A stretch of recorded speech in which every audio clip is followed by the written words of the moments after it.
All right, do you want to introduce yourself and tell me a bit about the Muslim Jewish Forum? Yeah, I'm Mohammed Amin. I'm the co-chair of the Muslim Jewish Forum of Greater Manchester. And I've been co-chair since 2013, but I'm one of the people who helped to start the forum back in 2005. And in fact, because I'm a practicing accountant, or I was before I retired, I did all the legwork. This is the only company where I got involved in filling in paper forms and posting them off to company's house with a cheque for £40 to incorporators. And our two official co-founders, who were the first directors of the company, were Afzal Khan, who's now the MP for Manchester Rusholme, and the late Henry Gutterman MBE, who was the former president of the Jewish Representative Council. Sadly, he died a couple of years later in 2007. What's the idea behind the Muslim Jewish Forum? The Muslim Jewish Forum is to bring Muslims and Jews in Greater Manchester closer together.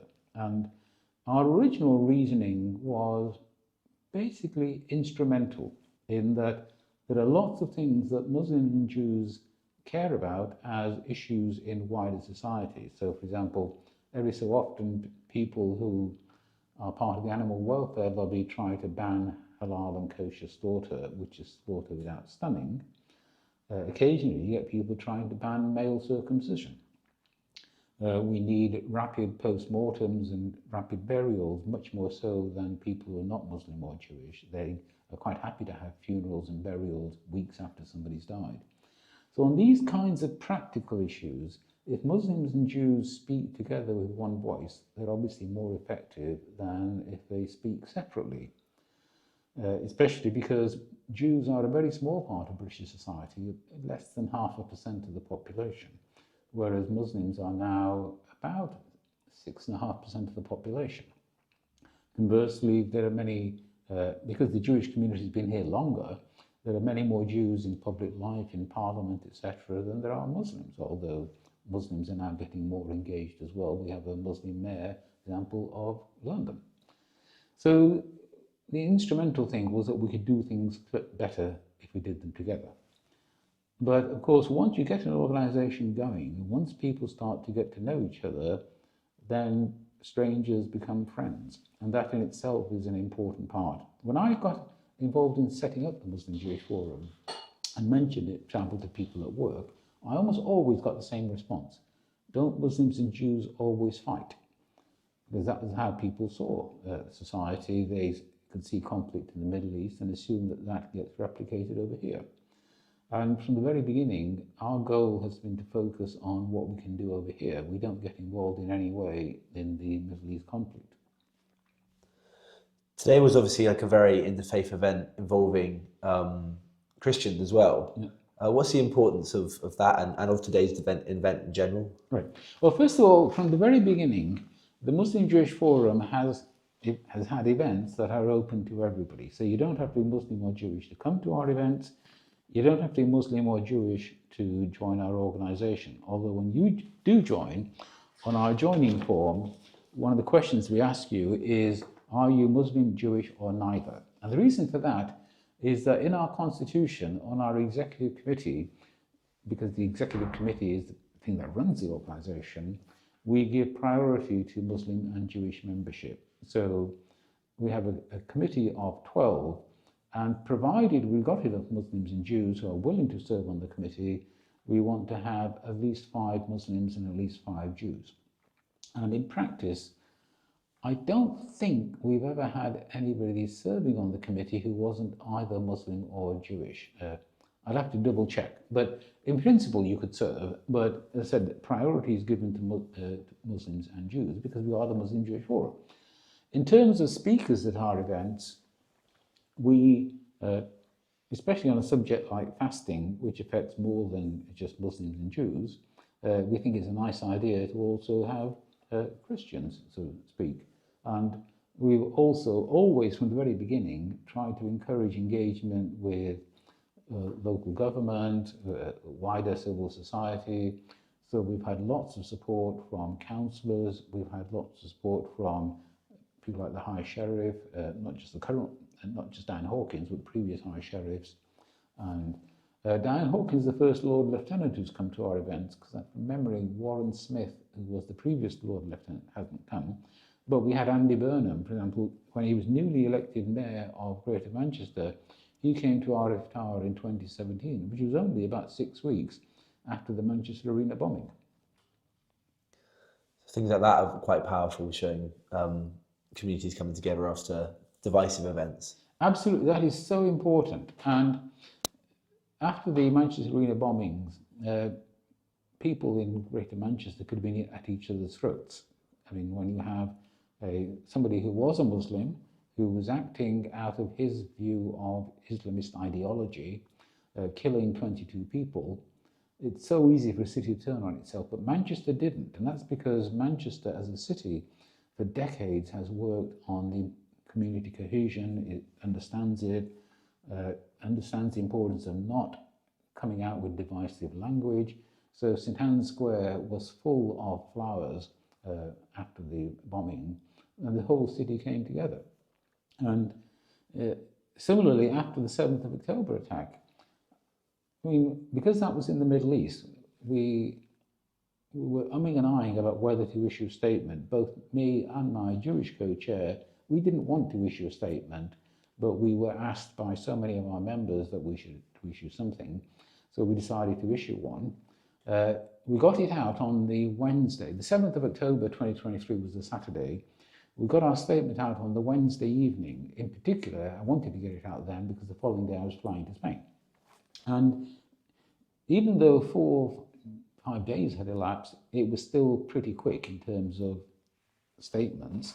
And as a consequence, when the Mayor of Greater Manchester, Andy Burnham, issued his statement 2 days later on the Friday, he both mentioned our statement and quoted from it as well.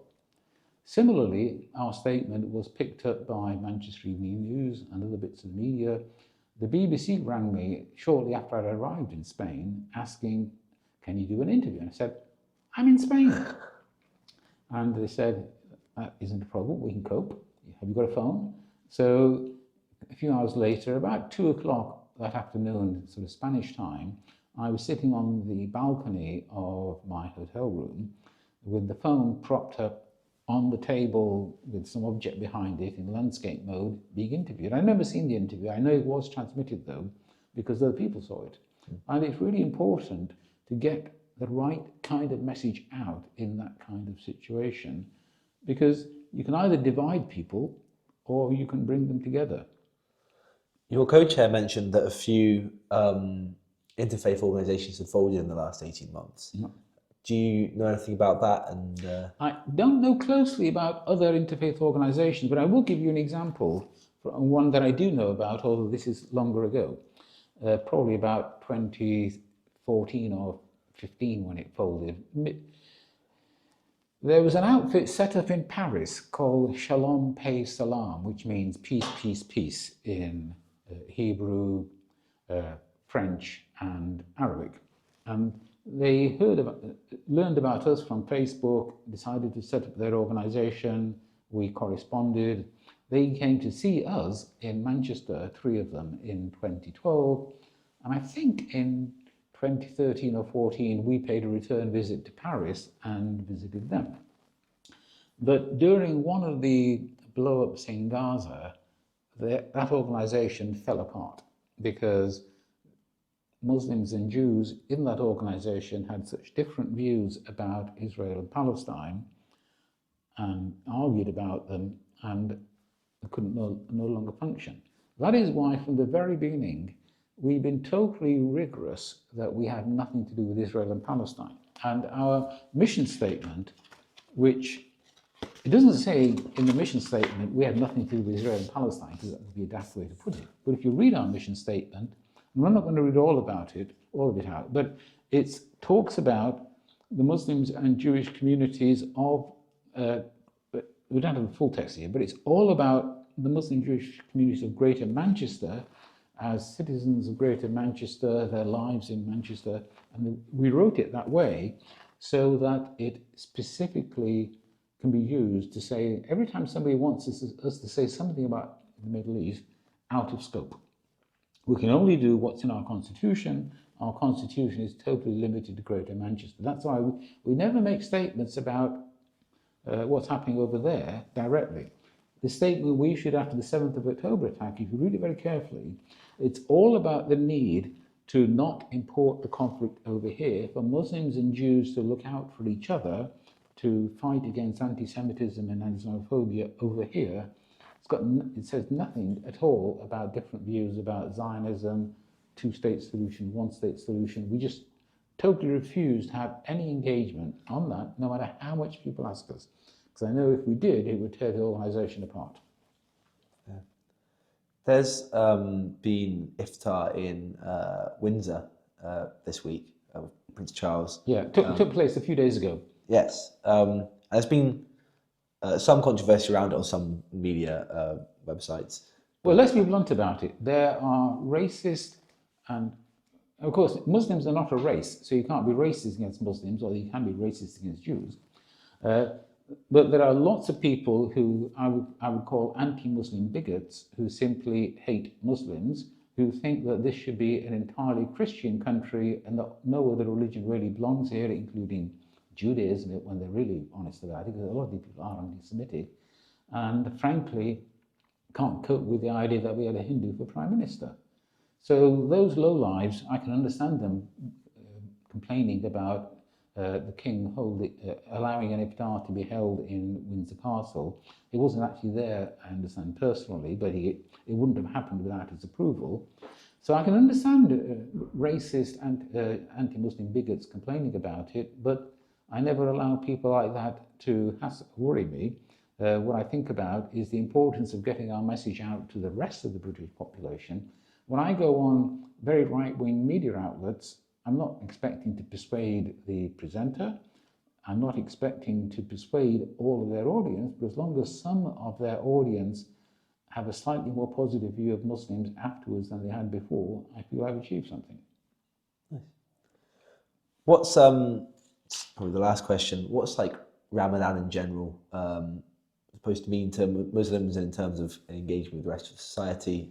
Well, Ramadan is actually quite a good marketing event for Muslims and has been taken advantage of more and more for that purpose. So the Windsor Castle iftar, for example, was organised by something called the Ramadan Tent Project, which I've attended one of their events about 6 years ago now. It was before the pandemic, at Manchester University, where I spoke and a Jewish rabbi spoke who I know. And it's great inviting people in for iftar. Iftars, by the way, are always free because it's a fundamental religious principle of iftars that they're free. So the Windsor Castle iftar, you had to book online, but you didn't have to pay anything. And it's inviting people in who are not Muslims for an iftar is a great way for them to learn more about Islam. You saw the talk that I gave about what fasting means in Islam, what the rules are, etc. It's a form of outreach, like the Visit My Mosque initiative, which is a separate thing, doesn't synchronize with Ramadan, but it's the same principle. It's a happy coincidence that Lent and Ramadan are at the same time this year. That's right, because of course the Muslim calendar is a lunar calendar, and so is the Jewish calendar. But the difference is that the Jewish calendar has an intercalary month every so often. So the new Jewish New Year is always in autumn. The Christian calendar, which is the Gregorian calendar, because revised by Pope Gregory about 400 years ago, has a leap day every 4 years, which is why it stays synchronized with the sun. It will stay synchronized with the sun for the next 3,000 years, roughly, drift by a day. But the Muslim calendar doesn't have anything intercalary. So if you have a calendar where the months are divided by, seeing the new moon, well, there aren't an exact number of new moons in a solar year. And as a consequence, the Muslim calendar New Year moves, I think it's 10 days every year through the solar year. So Ramadan is moving backwards in the calendar. So every year at the moment, when Ramadan takes place, the fasts are actually shorter because we're getting nearer and nearer to December the 21st. And then they will start getting longer. So fasting when Ramadan falls over June the 20th is really hard. Yeah, I can imagine. Imagine Yeah. it's exciting to have it getting shorter. Is it? But at the moment, as you say, it synchronizes. Yeah.